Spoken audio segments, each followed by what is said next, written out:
गीता अध्याय 15 के श्लोक 16-17 में 3 प्रभु बताए हैं। ये 3 प्रभु कौन हैं? किस प्रभु की शरण में जाने के पश्चात जन्म और मरण समाप्त हो सकता है? 3 प्रभुओं में सबसे उत्तम परमात्मा कौन है? कैसा है? उसका क्या नाम है? इन सभी गूढ़ रहस्यों को जानने के लिए अवश्य सुनिए जगत गुरु तत्वदर्शी संत रामपाल जी महाराज के अमृत वचन। निरंजन चला गया वहां पर अपने ब्रह्मांडों में। ये क्षर पुरुष, इसको ज्योत निरंजन भी कहते हैं, इस काल, इसको काल भी कहते हैं। आगे चल के ये इसकी कई नाम रखे जाएंगे इसी कहानी में। तो उधर से परमात्मा ने क्या किया, जिस आत्मा ने सर्वप्रथम हाथ खड़ा कराया था, स्वीकृति दी थी क्षर पुरुष के साथ जाने की, परमेश्वर ने उसका एक युवा स्त्री रूप बना दिया, लेकिन उसको प्रजनन इंद्रिय नहीं लगाई। और सभी आत्माएं जो उसके साथ आना चाहती थी, सब इच्छा से स्वीकृति दी थी, उन सबको बीज रूप बनाया अपने वचन से और दुर्गा के अंदर प्रवेश कर दिया। जैसे आजकल तो इस मार्ग को समझना बहुत आसान है। ये डॉक्टर लोग क्या करते हैं, जैसे बताते हैं कि 1 ग्राम ब्लड में बिरानी कितने 80 लाख बिरानी 50 लाख जीवाणु तो एक टाइप के होते हैं, अन्य और टाइप के, और उस ब्लड को दूसरे में डाल दिया जाता है या तो वो और बढ़ जाते हैं, दूसरे में डाले जा सकते हैं ऐसे जीवाणु भी। तो ऐसे ये व्यवस्था समझो। परमात्मा ने इस लड़की जो युवा बनाई थी उसका नाम रख दिया प्रकृति देवी। उसको माया भी बोलते हैं, आदि माया। प्रकृति देवी कहो, आदि माया कहो। आगे चल के यही अष्टंगी कहलाई और यही दुर्गा कहलाई। अब इसको श्री दुर्गा कहें। श्री दुर्गा जी के शरीर में प्रवेश कर दिया सभी आत्माओं को और कहा, बेटी मैंने तेरे को आशीर्वाद दे दिया है। परमेश्वर ने कहा कि बेटी मैंने तेरे को आशीर्वाद दे दिया है और सभी आत्माएं तेरे अंदर प्रवेश कर दी हैं, और आप वहाँ जाइए ज्योत निरंजन के पास, और जितने भी वो जीव कहे अपने वचन से उत्पन्न कर दिए नर और मादा, ये कहकर उतने ही वो सामने प्रकट हो जाएंगे। और परमेश्वर ने अपने पुत्र सहज दास को, जो उन 16 पुत्रों में से जो सर्वप्रथम उत्पन्न किए थे उनमें से एक था, सहजदास से कहा कि पुत्र अपनी बहन को साथ ले जाओ और इस ज्योत निरंजन के पास छोड़ आओ, क्षर पुरुष के पास छोड़ आओ। इसको क्षर पुरुष भी कहते हैं, ज्योत निरंजन भी कहते हैं। यही आगे चल के गीता में जो कहता मैं काल हूँ, ये वो काल है। वहाँ छोड़ आओ। क्षर पुरुष को बता देना कि परमात्मा ने, यानी मेरी तरफ से कह देना कि इसके शरीर में सभी आत्माओं को प्रवेश कर दिया है और इसको वचन दे दिया है, आशीर्वाद दे दिया है, इसको शक्ति दे दी है, इसको वरदान दे दिया है कि जितने जीव तू चाहेगा नर और मादा, ये लड़की प्रकृति देवी ये उत्पन्न कर देगी। सहजदास पिताजी के आदेश को शिरोधार्य करके अपनी बहन श्री दुर्गा को साथ लेकर ज्योत निरंजन के पास आ गया, यानी क्षर पुरुष के द्वीप में चला गया। उस लोग 21 ब्रह्मांडों में उससे कहा कि ये बहन है और इस बहन के शरीर में परमात्मा ने सभी आत्माओं को प्रवेश कर दिया है। अब सहजदास ने क्षर पुरुष से कहा कि पिताजी ने ये बहन भेजी है दुर्गा, इस श्री देवी के शरीर में वो सभी आत्माएं प्रवेश कर दी हैं और इसको परमेश्वर कबीर देव जी ने वरदान दे दिया है कि जितने जीव तू चाहेगा ये वचन से उत्पन्न कर देगी। ऐसा कहकर के वो सहजदास उस लड़की को वहाँ छोड़कर वापस आ गया। अब सहजदास के आ जाने के उपरांत वहाँ पर प्रकृति देवी और ये ज्योत निरंजन अर्थात क्षर पुरुष ये दोनों रह गए। अब लड़की युवा होने के कारण उसका रूप रंग निखरा हुआ था। अब ज्योत निरंजन यानी क्षर पुरुष के मन में दोष उत्पन्न हो गया। अकेली युवा लड़की को देखकर उसने उस लड़की के साथ, दुर्गा के साथ, श्री देवी के साथ दुर्व्यवहार करना चाहा।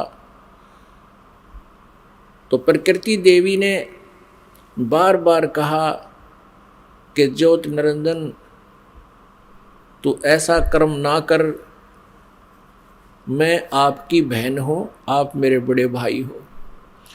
आपकी उत्पत्ति परमेश्वर कबीर देव जी से, सतपुरुष से, अंडे से हुई, उसके बाद हमारी भी उत्पत्ति उसी परमेश्वर ने की। आप मेरे बड़े भाई हो, मैं आपकी छोटी बहन हूँ, आप मेरे साथ ये जुल्म ना करो। बहुत विनय करी, लेकिन इस क्षर पुरुष में इतना काम वासना बढ़ गई, इतना रजोगुण प्रभावित हो गया कि इसने एक नहीं सुनी, ना कोई मान मर्यादा रखी और लड़की के साथ इसने बलात्कार करने की चेष्टा की। अभद्र तरीके से मुंह खोल रखा था। दुर्गा ने यानी प्रकृति देवी ने सूक्ष्म रूप बनाया, इसके मुंह में, पेट में शरण ग्रहण की। वैसे तो कहीं भागे जान नहीं दे सकता था, पता था उसको। अपनी इज्जत रक्षा के लिए, अपने कौमार्य की रक्षा करने के लिए इसने पेट में शरण चली गई। उधर से आवाज लगाई कि हे परमात्मा मेरी रक्षा करो, मुझे बचाओ, मेरे पिताजी मुझे बचाओ। परमात्मा को पता था कि इनके साथ ऐसा होगा, क्योंकि हम परमात्मा परमेश्वर जी के बार बार मना करने पर भी हम इससे अपना मन नहीं हटा सके थे। परमेश्वर ने स्वयं अपने पुत्र जोगजीत का रूप धारण किया और वहां प्रकट हो गए। लड़की को, दुर्गा को उसके पेट से निकाला, शरीर से बाहर निकाला और कहा कि ज्योत निरंजन सुन ले आदेश परम पिता का, तूने इस अच्छे लोक में ऐसा जुल्म किया है, तू पहला व्यक्ति है। तूने यह बदनीयत की है इस लड़की के ऊपर आज, और तूने इसको अपने पेट में निगल लिया है, और तेरी जो क्रिया है यह भी एक बहुत अभद्र पुरुष की है, इसलिए तेरा नाम आज से काल होगा। तू काल नाम से जाना जाएगा और 1 लाख मानव शरीरधारी प्राणियों का नित आहार किया करेगा और 1.25 लाख उत्पन्न करेगा, यानी 25% एक्स्ट्रा तो उत्पन्न किया करेगा। और आज से तुझे यहाँ से देश निकाला दे दिया है परमपिता परमेश्वर ने, सतलोक से निकाल दिया तुम्हारे को 21 ब्रह्मांड समेत दोनों भाग, यहाँ से निकल जाओ तुम। इतना ही कहा था, उसी समय ये 21 ब्रह्मांड वहाँ से ऐसे चल पड़े जैसे विमान स्पीड पकड़ लेता है।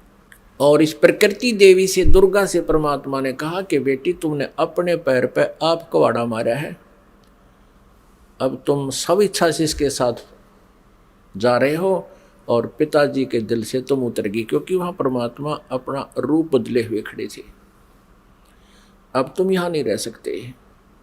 21 ब्रह्मांड सतलोक से चले और सत्यलोक से, बाहरी अक्षेत्र से, सीमा से 16 शंख कोश, जैसे अरब खरब है, नील पद्म 10 पद्म, फिर शंख 10 शंख, ऐसे 16 शंख कोश। एक कोश लगभग 3 किलोमीटर का होता है, 48 शंख किलोमीटर समझो।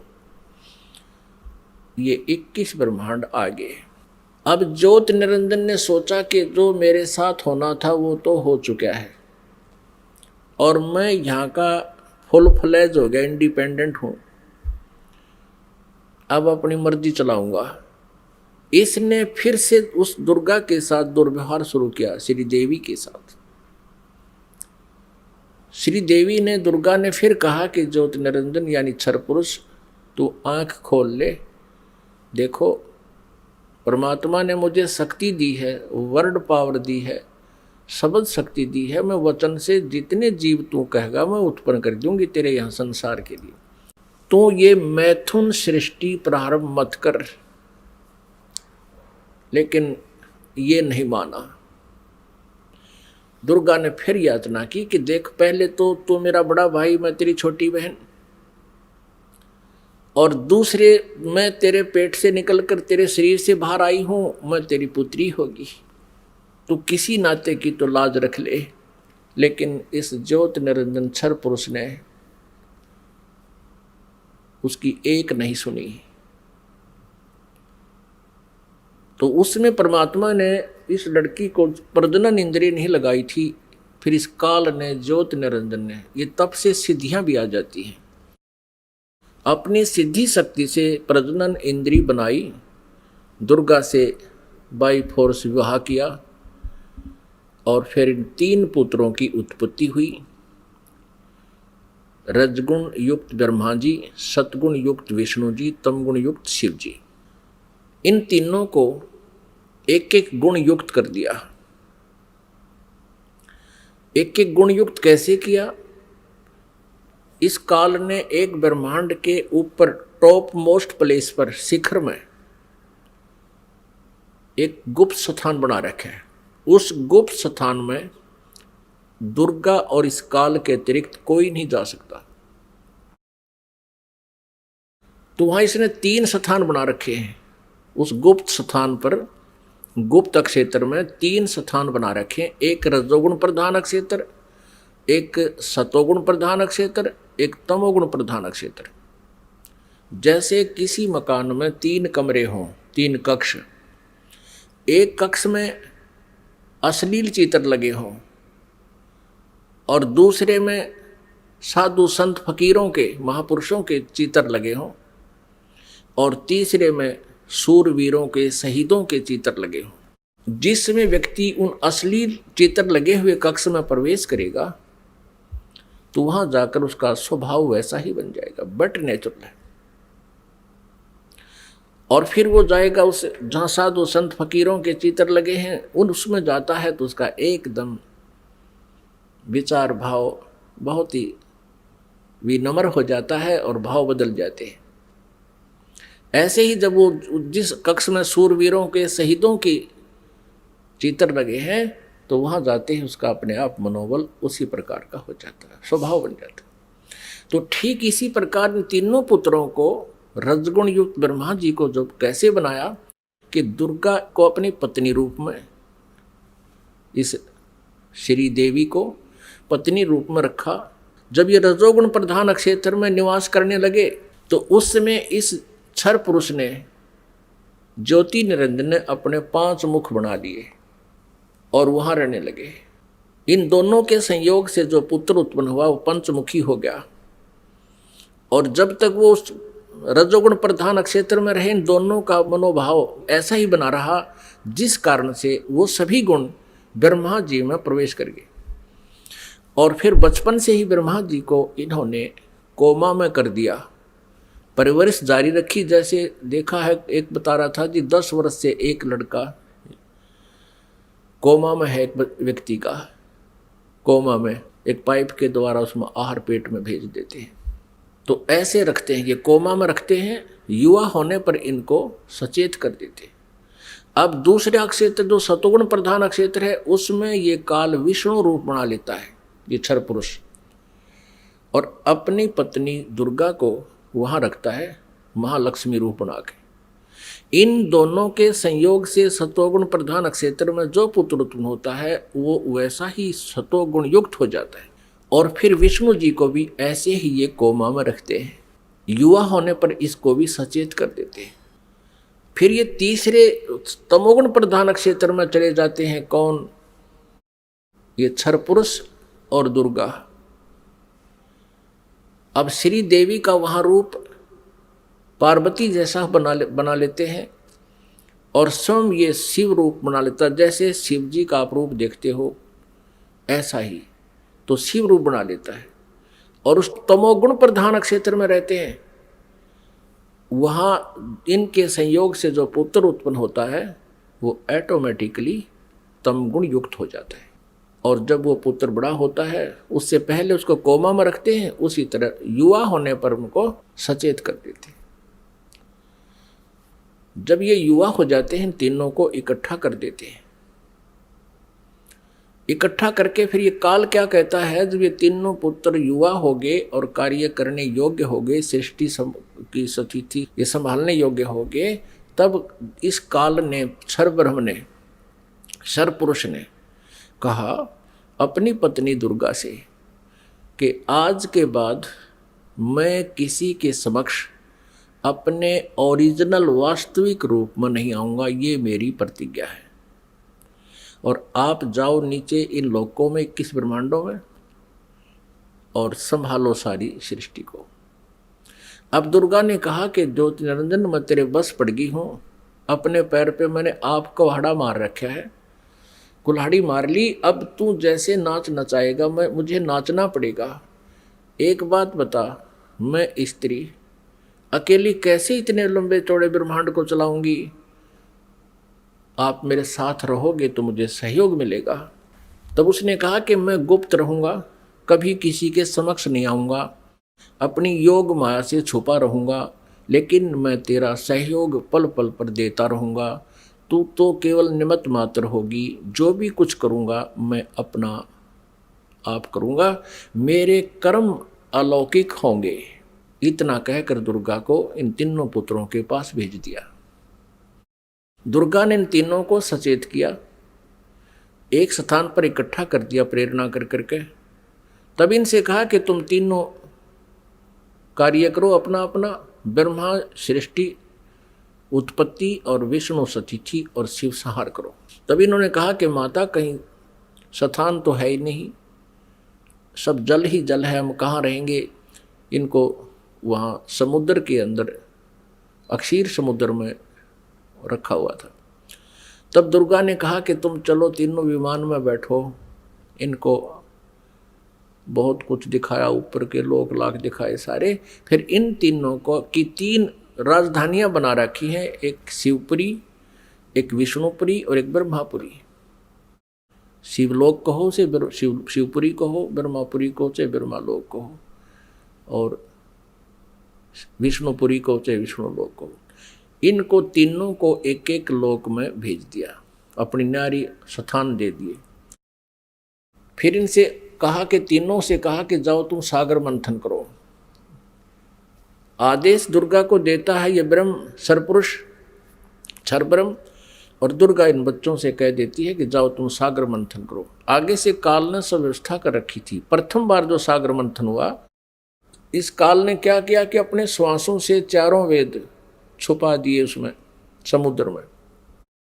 सागर मंथन करने से वो 4 वेद बाहर आए, लिपिबद्ध हुए वे।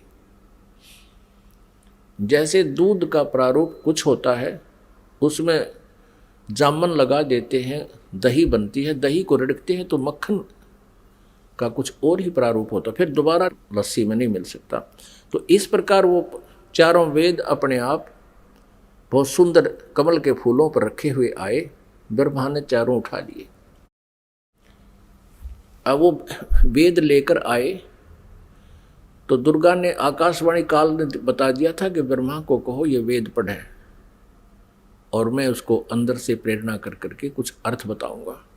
तो ब्रह्मा ने, उससे पहले ब्रह्मा और विष्णु और शिव वेद पढ़ने से पहले तीनों दुर्गा से पूछा करते थे कि माता हमारा पिता कौन है।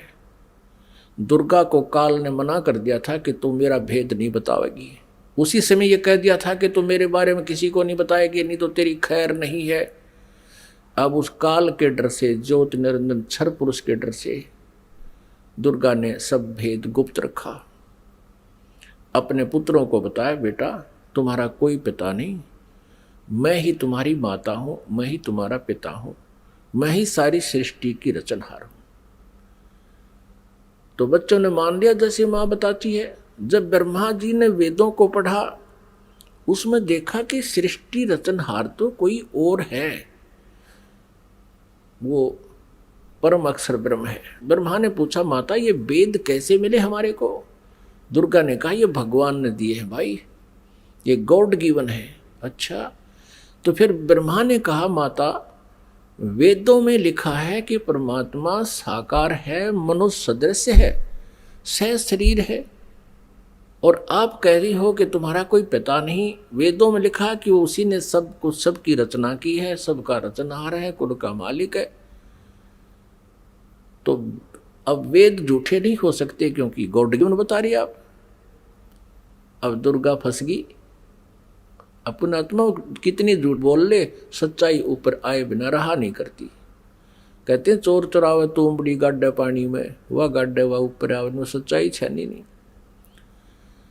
फिर दुर्गा ने कहा बेटा बात सुनो, वो निराकार है, वो किसी को दिखाई नहीं देगा, और क्यों व्यर्थ प्रयत्न करते हो, वो निराकार है।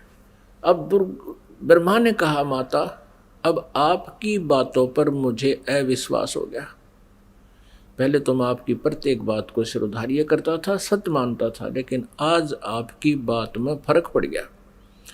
अब मैं नहीं मानूंगा आपसे, मुझे परमात्मा चाहिए, क्योंकि ये आत्मा जब से उस परमेश्वर से बिछड़ी है तभी से उसका अभाव महसूस कर रही है, और उसी समय से खोज में लग गई। यहाँ हम आगे जहाँ हम उसको जिस विधि से खोजना चाहते हैं वो मिल नहीं सकता, क्योंकि चारों वेदों में केवल ब्रह्म तक के पाने की, इस क्षर पुरुष तक के पाने की विधि लिखी है। उस परम अक्षर ब्रह्म के पाने की विधि इसमें ऑप्शन छोड़ रखा है। यजुर्वेद अध्याय नंबर 40 के मंत्र नंबर 10 से लेकर 13 में स्पष्ट किया है। जो वेद ज्ञानदाता ब्रह्म कह रहा है कि उस परमेश्वर के बारे में कोई तत्वदर्शी संत बताओगे, उनसे पूछो। ये वेद भी यही कहते हैं। वेदों का सारांश गीता जी है। गीता जी अध्याय नंबर 4 के श्लोक नंबर 34 में भी यही कहा है। ये गीता ज्ञानदाता ये क्षर पुरुष है, श्री कृष्ण में प्रवेश करके बोलता है। वो भी यही कहता है कि उस परमात्म तत्व की जानकारी की तत्वदर्शी संतों से जाकर समझो, वो बताएंगे। तो वेदों में जो प्रमाण लिखा है, तो ब्रह्मा ने सोचा कि वेदों में लिखा है कि ओम का नाम है, और ओम नाम से जाप करूंगा मैं। और हठ योग कैसे शुरू किया इसने?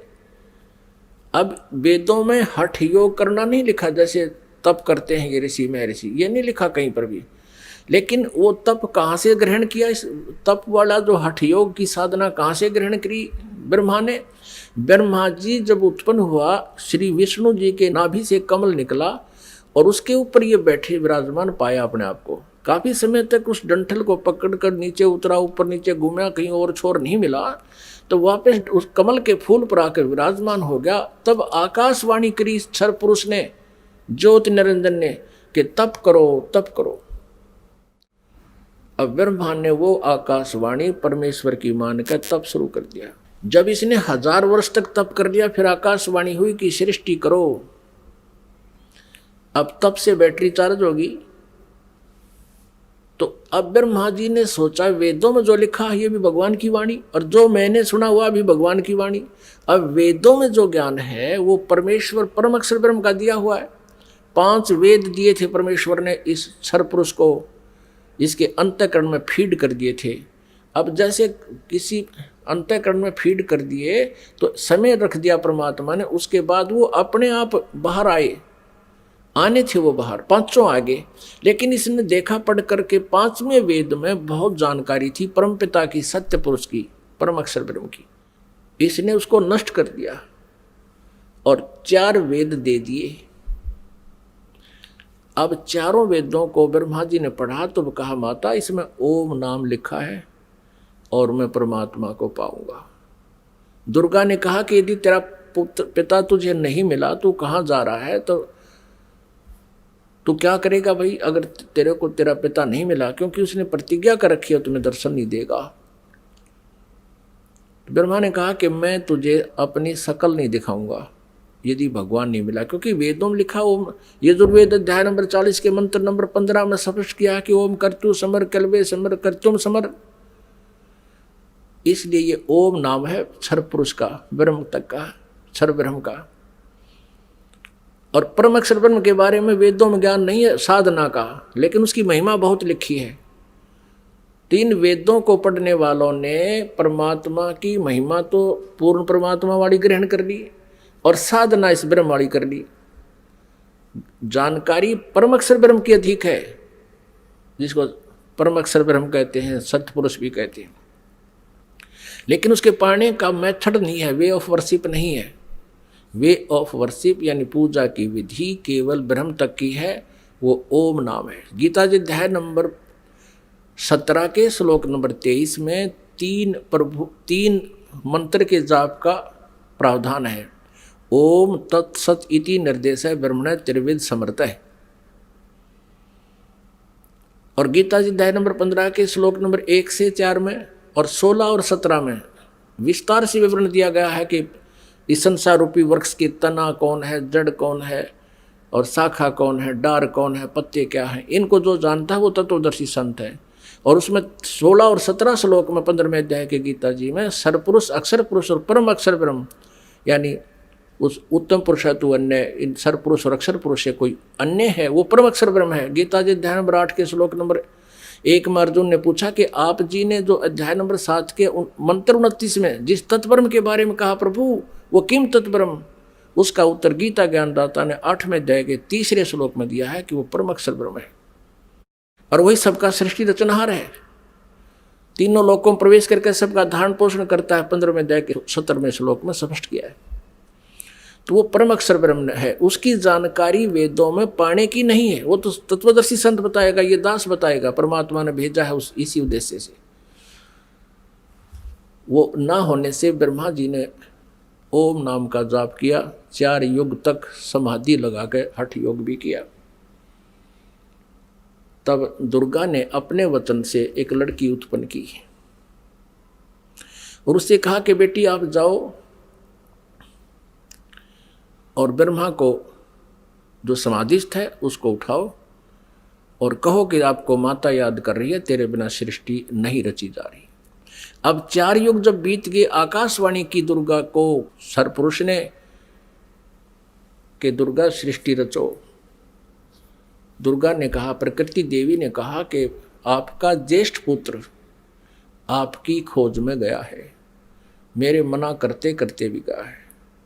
तब आकाशवाणी से कहा उस काल ने, सरपुरुष ने, कि उसको बुलाओ, मैं कभी दर्शन नहीं दूंगा। तब वो लड़की वहाँ भेजी। लड़की ने जाकर के देखा कि आवाज़ लगाई, ब्रह्मा उठा नहीं। तब दुर्गा से अपना आकाश यानी अंदर से अंतःकरण से फ़ोन किया, टेलीफोन किया कि माता ये उठ नहीं रहा, अब क्या करूं, बहुत आवाज़ लगा ली। दुर्गा ने कहा कि तू इसके चरण स्पर्श कर। चरण स्पर्श करते ही ब्रह्मा की आंखें यानी समाधि टूट गई। सामने देखा युवा लड़की को। ब्रह्मा जी ने कहा कि तू कौन कुलटा आ गई है, तुझे मैं श्राप दूंगा, तू मेरा तप भंग करने को आई है। तब लड़की ने कहा मेरे को माता ने भेजा है और आपके बिना सृष्टि रची नहीं जा रही है, बहुत चिंता है माता को, आप चलो। तब ब्रह्मा ने कहा कि कैसे चलूं, पिता के दर्शन हुए नहीं। माँ से मैं प्रतिज्ञा करके आया था कि यदि प्रभु मुझे प्राप्त नहीं हुए तो मैं तुझे शकल नहीं दिखाऊंगा, दर्शन नहीं दूंगा, लौट कर नहीं आऊँगा। अब कैसे चलो, मुझे परमात्मा मिला नहीं। फिर ब्रह्मा ने कहा कि तू एक काम कर, मेरी झूठी गवाही दे दे तो मैं तेरे साथ चल पड़ूं। अब उस लड़की ने सोचा कि माँ का कार्य नहीं हुआ तो अक्षुब्ध होगी, और यदि मैं झूठ बोलूंगी तो ये कह दे कि इसने अपनी मर्जी से बोला है, तो फिर मैं मारी जाऊंगी, मेरे ऊपर ज़्यादा भार आएगा। तब उसने शर्त रखी कि तू मेरे साथ विलास कर, तब मैं तेरी झूठी गवाही दूंगी, तू मेरे साथ ऐसा कर। ब्रह्मा ने सोचा कि परमात्मा के दर्शन हुए नहीं, वैसे मैं घर जा नहीं सकता। उसने उस लड़की की बात को स्वीकार किया। फिर लड़की ने अपने वचन से एक और लड़की उत्पन्न की और कहा कि 1 से 2 गवाह ज़्यादा अच्छे होते हैं। उस लड़की से कहा दूसरे नंबर की से कि तू भी गवाही देना कि ब्रह्मा जी को पिता के दर्शन हो गए। और हमारे सामने होगे। उसने भी यही शर्त रखी इसी उद्देश्य से, कहीं मैं झूठी ना सिद्ध कर दे मुझे ये और ये आप बच जावें। उस लड़की ने भी वही शर्त रखी ब्रह्मा को, ब्रह्मा ने वो स्वीकार किया। अब तीनों के तीनों माँ के पास आ गए, दुर्गा के पास। अब दुर्गा ने पूछा, प्रकृति देवी ने पूछा ब्रह्मा से, क्या आपको अपने पिता के दर्शन हो गए? अब सुनियोजित षड्यंत्र के तहत ब्रह्मा ने कहा, हाँ मुझे पिताजी के दर्शन हो गए। तब दुर्गा ने कहा कि भाई कैसे मानूं मैं तेरी बात को, क्योंकि दुर्गा को तो फाइनल था कि उसने कह रखा कि मैं दर्शन नहीं दूंगा, ये मेरा फाइनल आदेश है, फाइनल फैसला है, डिसीजन है। अब दुर्गा को पूरा दृढ़ विश्वास था कि ऐसा तो हो नहीं सकता। तो उसने कहा कोई गवाह बता भाई, कोई एविडेंस दे। ब्रह्मा ने कहा कि ये दोनों लड़कियां मेरी गवाह हैं। अब उस दोनों लड़कियों से दुर्गा ने पूछा कि बताओ तुम्हारे सामने इसको दर्शन हुए?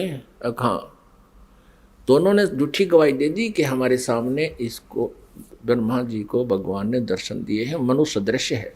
क्योंकि वेदों में लिखा है, यजुर्वेद अध्याय नंबर 5 के श्लोक नंबर 1 में और 5 के मंत्र नंबर 8 में, तो 8 में तो 3 बार लिखा भगवान के विषय में, और यजुर्वेद अध्याय नंबर 5 के श्लोक नंबर 1 मंत्र में 2 बार लिखा, अग्ने तनुरसी विष्णुवे तवा सोमस्य तनुरसी।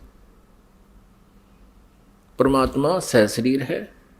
उस परमेश्वर का सबके धारण पोषण करने के लिए उस अमर पुरुष का शरीर है। और ऋग्वेद मंडल नंबर 1 सूक्त नंबर 31 मंत्र नंबर 18 में स्पष्ट किया है कि वो नरवत अग्नि, मनुष्यवत, मनुष्य के समान है वो परमात्मा। तो ब्रह्मा को वेदों से तो पता था कि भगवान मनुष्य जैसा है, उधर से उनको समझा दिया, तुम न्यों बता दियो भगवान मनुष्य जैसा है। अब दुर्गा को सभी ने जब गवाही दे दी तो दुर्गा समंजस में पड़ गई कि मेरे को तो वो कह रहा था मैं दर्शन दूंगा ही नहीं, और इन बच्चों को दर्शन दे दिए। अब दुर्गा अपने मन में दुखी होकर दूर जा बैठी और कहने लगी कि आप तो बहुत झूठे हो। आकाशवाणी अपने इंटरनल कनेक्शन कर लिया। ऐसे ही कर लेते हैं बातें जब जिनकी भक्ति से जो सिद्धियां प्राप्त हो जाती हैं, दूसरे से दूर देश में बैठकर भी बातें की जा सकती हैं। अब दुर्गा ने कहा कि आप झूठे हो, आप झूठ भी बोलते हो, संभालो अपने काम को, आप ही करो। मुझे कुछ कहते हो, बच्चों को कुछ कहा है। तब उस आकाशवाणी की उस काल ने, ब्रह्म ने, क्षरब्रह्म ने, कि तीनों झूठ बोल रहे हैं, मैंने कोई दर्शन नहीं दिए। तब वो आई करड़ी होकर दुर्गा, जैसे जांच अधिकारी को जब पता लग जाता है कि सच्चाई क्या है, पहले तो विनम्रता से पूछता है वो थानेदार, और फिर सोटा ठाकर खड़ा हो जाता है, सच्ची बता दो, झूठ बोलते हो तुमने उससे पता किया, मैंने उससे पता किया, वो ऐसे ऐसे कर रहा। तब वो कहने लगा कि मुझे आकाशवाणी हुई है परमात्मा की कि तुमने को कोई दर्शन नहीं हुए हैं। तब ब्रह्मा हंसने लग गया कि माता मैं प्रतिज्ञा करके गया था कि पिताजी के दर्शन नहीं हुए तो मैं आपको दर्शन नहीं दूंगा। पिता के दर्शन हुए नहीं थे, हम तीनों ने मिलकर झूठ बोल दिया वापस आने के लिए। तब दुर्गा ने हम तीनों को श्राप दे दिया। ब्रह्मा को श्राप दिया कि तेरी जग में पूजा नहीं होगी और तेरे जितने भी अनुयायी वंशज होंगे तेरे जैसे लपाड़ लफंडर झूठे होंगे, सच्चाई का पता नहीं होगा पर विद्वान कब आएंगे। तो ब्रह्मा जी के अनुयायी कौन है? ऋषि महर्षि, और उनको वेदों का बिल्कुल ज्ञान नहीं था और महर्षि की पदवी पा गए। अभी दिखाएंगे, घबराना ना, कोई पहली बार सुन रहा हो, पूरी डिटेल दिखाएंगे कि सतयुग के ब्राह्मण और गुरु ऋषियों को वेदों का ज्ञान कैसा था। उनको वेदों का ज्ञान ही नहीं था। अब ब्रह्मा जी को बड़ी चिंता हुई कि मेरे को श्राप दे दिया, मेरी पूजा नहीं होगी। ब्रह्मा मूर्छित हो गया, इस आघात ऐसी लगी उसको वचन की। फिर दुर्गा ने विष्णु जी से पूछा कि पुत्र तू भी अपने पिता की खोज कर ले, कहीं फिर बाद में सृष्टि के दौरान तुम समाधि ला कर बैठ जा। और सृष्टि कर्म में बाधा पड़े। विष्णु जी चल पड़े पिता की खोज के लिए, शेष नाग के लोक में पहुंच गए।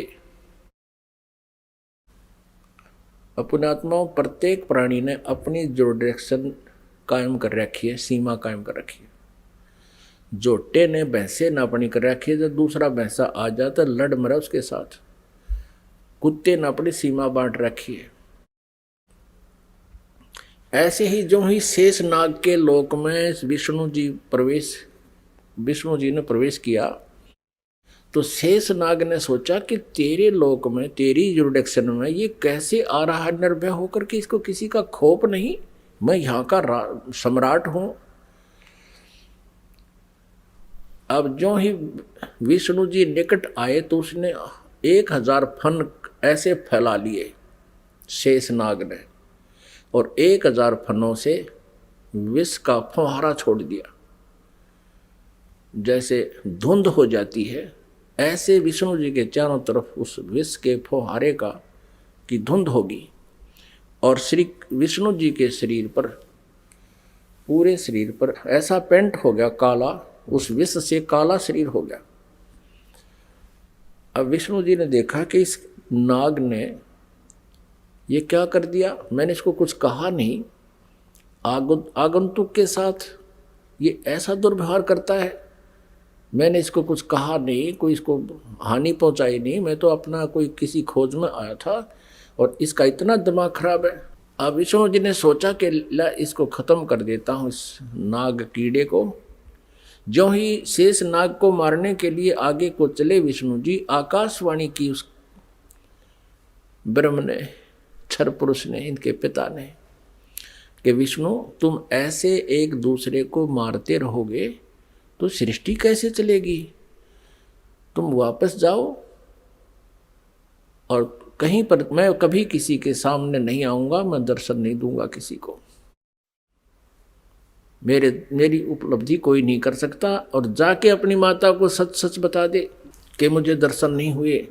यदि तू झूठ बोलेगा तो तेरा भी हरास ब्रह्मा जैसा होगा। और इस शेष नाग ने जो तेरे साथ अभद्र व्यवहार किया है, इसका ऑयल, इसका टिट फॉर टैट, यानी इसका बदला तू द्वापर युग में श्री कृष्ण रूप में जाएगा, तब तू इसका बदला लेना, और अब इसको कुछ मत कहे। विष्णु जी को जब आकाशवाणी हुई, उसने परमात्मा की आकाशवाणी मान के वापस माँ के पास आ गया। दुर्गा ने पूछा, बेटा तूने अपने पिता के दर्शन हुए? विष्णु जी ने कहा कि नहीं माता, मुझे कोई दर्शन नहीं हुए। और माता ने पूछा, फिर तेरा हाल ऐसा कैसा हो गया कि ऐसे ऐसे शेष नाग के लोक में चला गया, उसने मेरे साथ ऐसा किया। और आकाशवाणी में कहा है कि इसको अब मत मार, द्वापर युग में जब तू श्री कृष्ण रूप में जाएगा तब तुझे इसका बदला दिलाऊंगा। अब दुर्गा ने विष्णु जी को सीने से लगा लिया कि बेटा तेरे को सतिथि का विभाग दिया जाएगा और तेरी पूजा जग में होगी, और तू बहुत सच्चा व्यक्ति है। अब तीसरे शिव जी के पास दुर्गा गई, अपने पुत्र के पास, और कहा, बेटा तेरे 2 भाइयों को तो पिता के दर्शन हुए नहीं, उन्होंने खूब ट्राई कर ली, अब आप भी खोज कर लो अपने पिता की, कहीं फिर बाद में सृष्टि कर्म शुरू हो जाए, उसके बाद तुम जाओ कि संन्यास धारण करो, अभी जाके खोज कर ले। भगवान शिव जी ने, शंकर ने समझदारी की, कहा, माता जब मेरे 2 बड़े भाइयों को पिता के दर्शन नहीं हुए, ब्रह्मा जी ने तो 4 युग समाधि भी लगाई, और विष्णु जी ने वैसे घूम घाम कर ढूंढना चाहा, तो मैं तो ट्राई ये नहीं करता माता, पर मुझे एक वरदान दे दो। दुर्गा से शिव जी ने कहा, तमोगुण शिव ने कहा कि मुझे एक वर दे दो माता, कि मेरी मृत्यु कभी ना हो, मैं अमर हो जाऊं। अब दुर्गा ने कहा कि बेटा, श्री देवी ने कहा कि पुत्र यहाँ ऐसा नहीं हो सकता, जिसका जन्म है उसकी मृत्यु होगी ही होगी, ये मेरे बस से बाहर की बात है।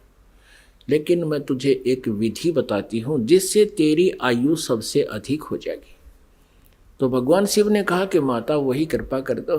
तो दुर्गा ने कहा कि बेटा इस आयु के बढ़ाने का एक विधि है, तरीका है कि प्राणायाम करके श्वास को सूक्ष्म कर ले, एक स्थान पर बैठा रहे और सूक्ष्म श्वास कम से कम लेने से आयु बढ़ जाती है, क्योंकि आयु श्वासों पर आधारित है। तो भगवान शंकर ने यही सिरोधार्य किया, अग्दय से आप किया गया। आप देखते हो ज़्यादातर भगवान शिव जी समाधिस्थ रहते हैं, इनकी आयु भी सबसे लंबी है। 7 ब्रह्मा की मृत्यु के उपरांत एक विष्णु जी की मृत्यु होगी, 7 विष्णु जी की मृत्यु के उपरांत एक शिव जी की मृत्यु होगी, तमोगुण शिव की। इसकी इतनी लंबी आयु है। और एक ब्रह्मा जी की आयु कितनी है? ब्रह्मा जी का एक दिन, रजगुण ब्रह्मा जी का एक दिन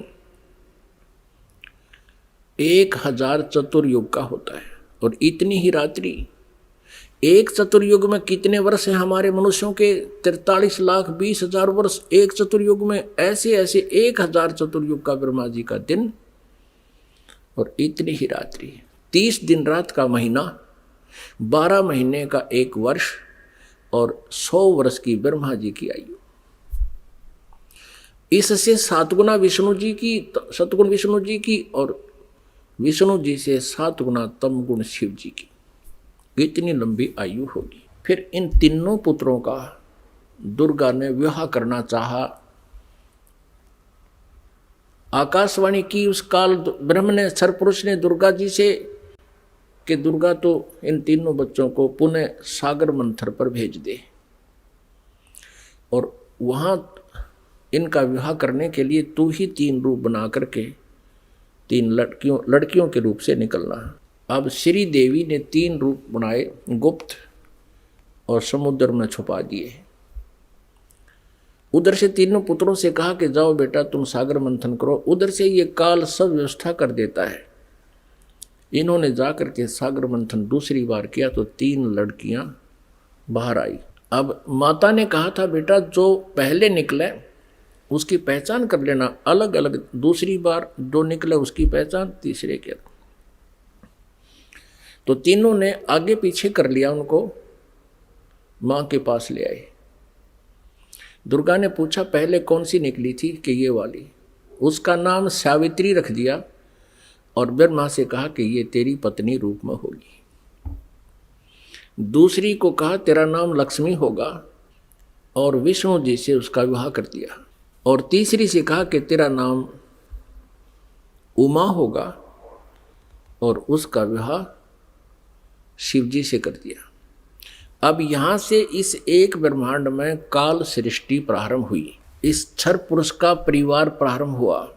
इससे सुर और असुर उत्पन्न हुए। और पुण्यात्मा, जो पुराणों में हम सागर मंथन सुनते हैं कि 14 रत्न निकले, भगवान शिव ने विष को ग्रहण किया, वो तो बहुत बाद की बातें हैं। तो पहले ये इस प्रकार सागर मंथन हुए थे। वो इन वेदों में, इन पुराणों में नहीं है, वो सूक्ष्म वेद में है, 5वें वेद में। पुण्यात्माओं, अब ये है वो सृष्टि रचना जो 5वें वेद में है, सूक्ष्म वेद में है। अब 5वें वेद का हमें पता नहीं था। आदि शंकराचार्य जी ने अपने द्वारा रची पुस्तक में उस सूक्ष्म वेद का, 5वें वेद का वर्णन किया है और उन्होंने अपने द्वारा रची उस पुस्तक में उसको मेंशन किया है। समय आने पर दिखाएंगे। अब परमेश्वर कबीर देव जी ने 600 वर्ष पहले सन 1398 में वो सशरीर आए थे। सतलोक से चलकर एक शिशु का रूप धारण किया था। काशी शहर में बने एक लहर तारा नामक तालाब पर कमल के फूल पर विराजमान हुए थे प्रभु। और ये 5वां वेद प्रदान करने के लिए आते हैं अपने मुखारविंद से। और उनको एक निसंतान जुल्हा दंपति उठा ले गए थे। जुलाहे के घर प्रभु परवेश की लीला करते हुए बड़े हुए, वही कार्य करके दिखाया जनता को, क्योंकि ऐसी परमात्मा लीला किया करते हैं। वेदों में ऐसा ही लिखा है कि वो परमात्मा आता है प्रत्येक युग में, और ऐसे मनुष्य जैसी एक जीवन मनुष्य जैसे कर्म करके ये लीला करता हुआ अपना निर्वाह करके दिखाता है। ऋग्वेद मंडल नंबर 1 सूक्त नंबर 31 मंत्र नंबर 17 में। तो फिर परमात्मा ने वो वाणी आज से 600 वर्ष पहले अपने मुख कमल से गीता जी अध्याय नंबर 4 के श्लोक नंबर 32 में जिसके विषय में कहा है कि धार्मिक यज्ञों यानी अनुष्ठानों की अत्यधिक जानकारी, विस्तार के साथ सत्य जानकारी, सही जानकारी ब्रह्मणे मुखे, ब्रह्मणे माने सच्चिदानंद घन ब्रह्म, मुखे माने उसके मुखारविंद से उच्चारित वाणी में बिल्कुल विस्तार से कही गई है। वो तत्व ज्ञान है। उसको जानने के बाद फिर सभी कर्म समाप्त हो जाएंगे, यानी डले डोने बंद हो जाएंगे, गलत साधना आप नहीं करोगे। परमेश्वर कबीर देव जी उस समय कहा करते थे इन नकली गुरु आचार्यों से, मंडलेश्वरों से, कि तुम जनता को गुमराह कर रहे हो। तुम कह रहे हो कि ब्रह्मा विष्णु महेश के कोई माता पिता नहीं। परमात्मा कहा करते इनके माता पिता हैं, ये जन्मते मरते हैं, इनकी मृत्यु होती है, जन्म होता है, ये अविनाशी नहीं है, ये कंप्लीट गॉड नहीं है। तो इस बात का बहुत विरोध हुआ था परमेश्वर का। उन झूठे आचार्यों ने, उन नकली गुरुओं ने कबीर परमेश्वर के बारे में बहुत गलत धारणाएं पैदा कर दी कि ये झूठा है, अशिक्षित है, इसने वेदों गीता को पढ़ा नहीं, पुराणों को पढ़ा नहीं, क्योंकि ये संस्कृत नहीं जानता। अशिक्षित व्यक्ति है, ये क्या जाने वेदों और गीता और पुराणों के बारे में, ये झूठ बोल रहा है, इसकी मत मानना, मत सुनना।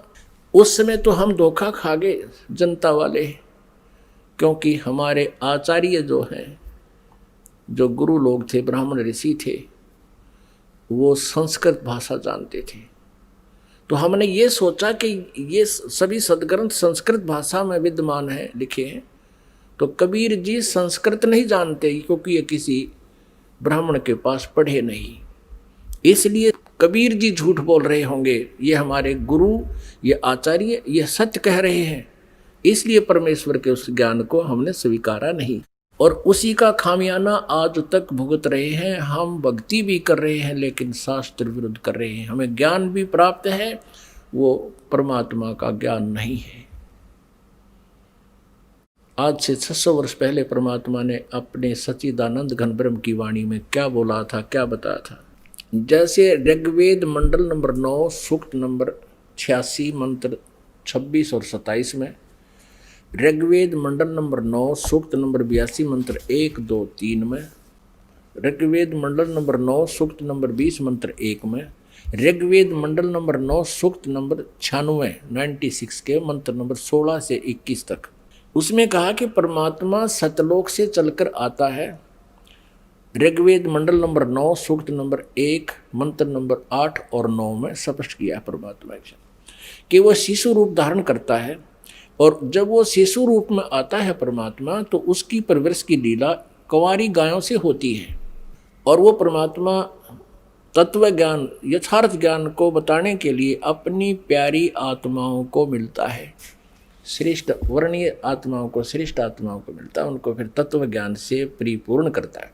उसी आधार से परमात्मा जो लीला किया ही करते हैं, उसी तरह करते हुए आदरणीय धर्मदास साहिब जी को मिले। अच्छी आत्माओं में से किन किन अच्छी आत्माओं को मिले? आदरणीय धर्मदास साहिब जी को मिले, आदरणीय मलुकदास साहिब जी को मिले, आदरणीय दादूदास साहिब जी को मिले, आदरणीय नानक साहिब जी को मिले, आदरणीय गरीबदास साहिब जी गांव छुडानी जिला झज्जर हरियाणा वाले को मिले, आदरणीय घीसा साहिब जी गांव खेखड़ा जिला मेरठ उत्तर प्रदेश वाले को मिले।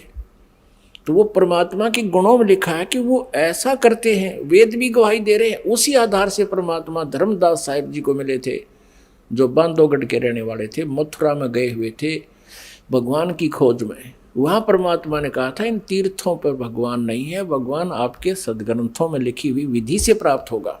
और धर्मदास जी आप यहाँ कह रहे हो कि भगवान यहाँ घूमा करते थे श्री कृष्ण जी, फिर अब तो नहीं है वो, या तो घूमा करते थे उस समय आते तुम, अब वो है ही नहीं, अब क्या ढूंढने आते हो?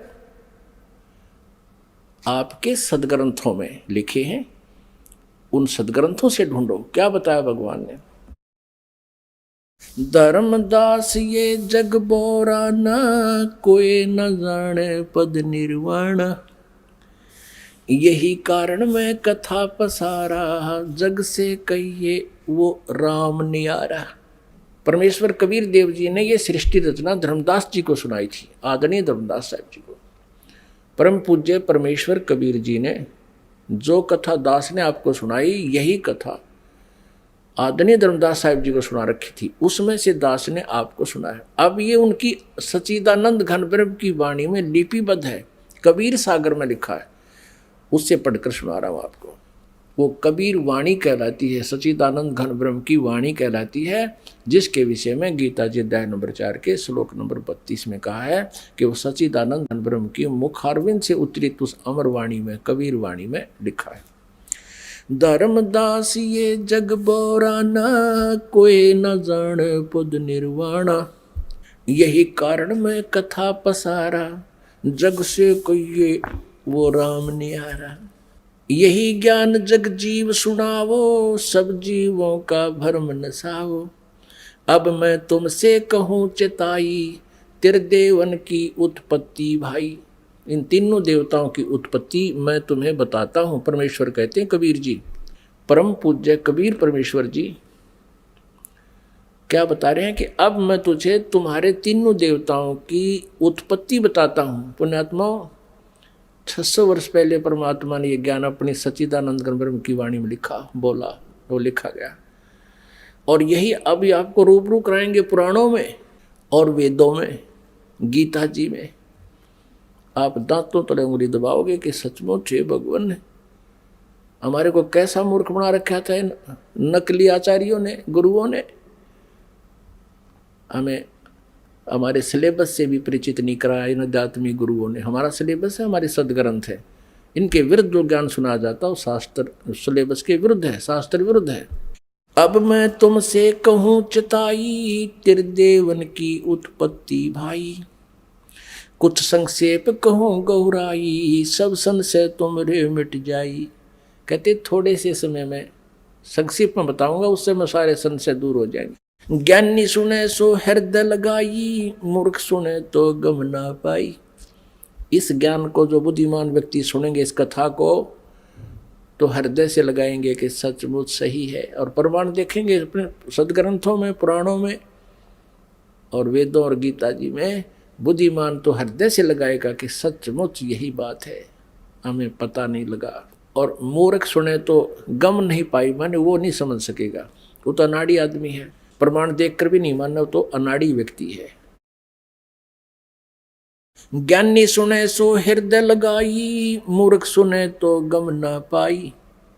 अब मैं तो बताने जा रहा हूं उसके बारे में, समझदार तो समझेंगे क्या। माँ अष्टंगी पिता निरंजन, ये जम दारुण वंशन अंजन। ब्रह्मा श्री विष्णु श्री शिव जी के माता तो अष्टंगी या दुर्गा है, और पिता ये ज्योत निरंजन क्षर पुरुष क्षर ब्रह्म ये काल है। माँ अष्टंगी पिता निरंजन, ये जम दारुण वंशन अंजन। पहले कीन निरंजन राई, पीछे से माया उपजाई।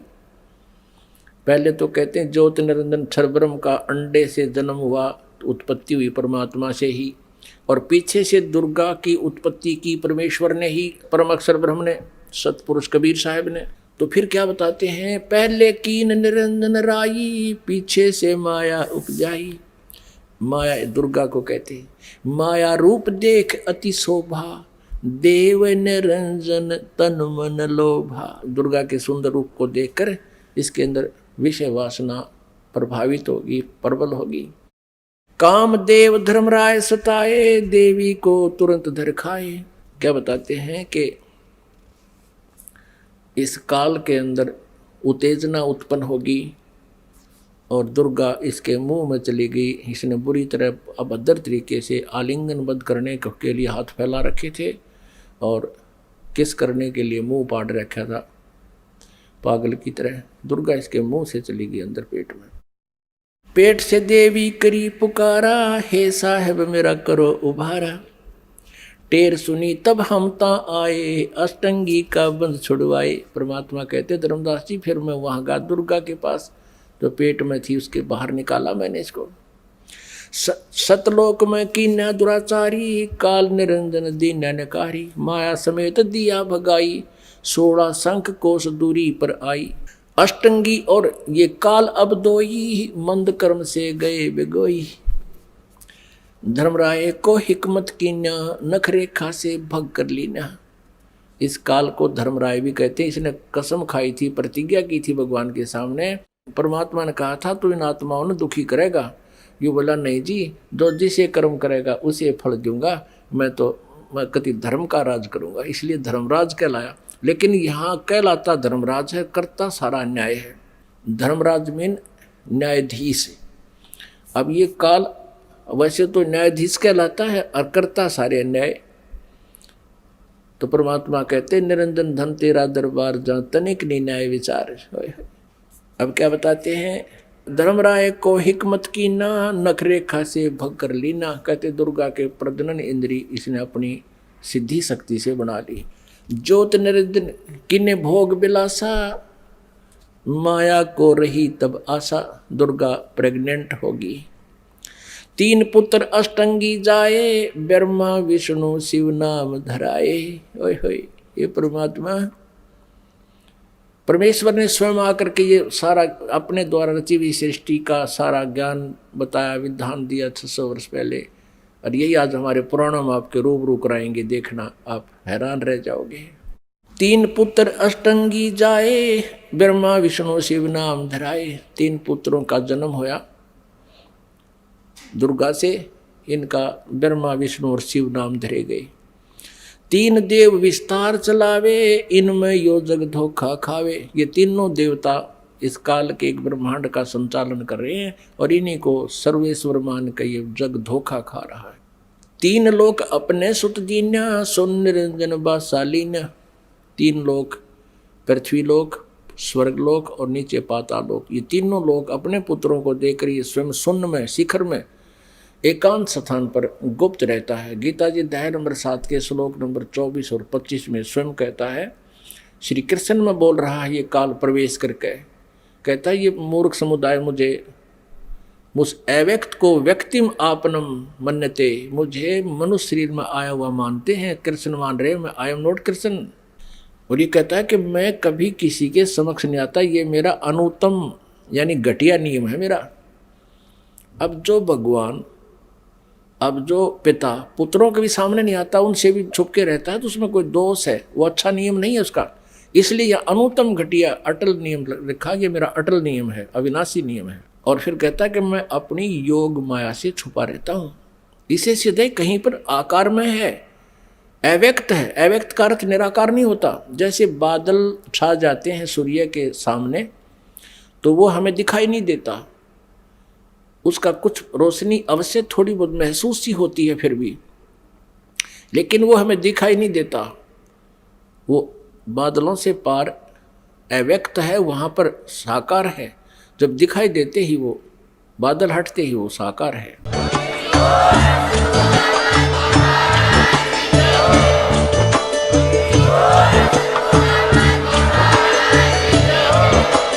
आप सुन रहे थे जगत गुरु तत्वदर्शी संत रामपाल जी महाराज जी के मंगल प्रवचन। अधिक जानकारी के लिए विजिट कीजिए हमारी वेबसाइट www.jagatgururampalji.org। संत रामपाल जी महाराज जी के शुभ आशीर्वाद से पूरे विश्व भर में 500 से भी ज्यादा नाम दीक्षा केंद्र हैं, जिन पर संत रामपाल जी महाराज जी द्वारा ऑनलाइन निशुल्क नाम दीक्षा दी जा रही है। अपने नजदीकी नाम दीक्षा केंद्र का पता करने के लिए संपर्क करें 8222880541।